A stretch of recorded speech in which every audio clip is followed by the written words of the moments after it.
Hepatitis B vaccine తయారు చేసినటువంటిది భారతదేశంలోని ఒక కంపెనీ, గుర్తుపెట్టుకున్నాం. ప్రపంచమంతా గుర్తించింది, దాన్ని కొనుగోలు చేసినటువంటి వాళ్ళు ఉన్నారు. బట్ ఇండియాలో రన్ అవుతుంది. అదే సందర్భంలో ఇప్పుడు కోవిడ్కి సంబంధించినటువంటి 2 వ్యాక్సిన్స్ తయారు చేసినటువంటి వాళ్ళు మన దేశంలోనే ఉన్నారు. తర్వాత ఇంకో 2 కూడా చేశారు. ఇలాగ మన దేశంలో నడిచింది. అమెరికాకి సంబంధించినటువంటి ఫైజర్ చేసింది ఏమైంది? అదే అద్భుతమని ఈవెన్ మన దేశంలో కూడా ఒత్తిడి తెచ్చారు deep state gang. Narendra Modi అదెందుకు కొండో ఇక్కడ వేస్ట్ అది ఇది అని చెప్పేసి ఏదైతే కోవిషీల్డ్, కోవాక్సిన్ వీటిని తప్పుపడుతూ ఫైజర్ది అయితే గొప్పది, ఆడది డబ్బులు ఎక్కువ కాబట్టి కావాలని చెప్పి పేద ప్రజల ప్రాణాలు తీయడానికి మోడీ ఇట్లా చేశాడు. అప్పుడు రెచ్చగొట్టే ప్రయత్నం చేశారు. కానీ జనాలు రెచ్చిపోలేదు, విషయం అర్థం చేసుకున్నారు. తర్వాత అది కాస్త వేగ్ ఎలిగేషన్ అయింది.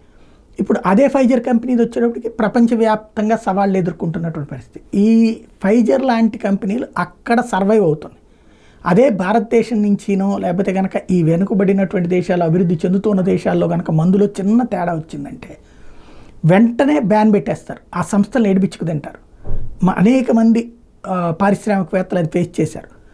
ఏంటి ఈ డిస్క్రిమినేషన్ అంటే ఈ వ్యత్యాసం ఏంటి అంటే అంతే, తమది తాము కాపాడుకోవడం. అలాంటి స్థాయికి మనం ఎప్పుడు ఎదుగుతామో చూడాలి.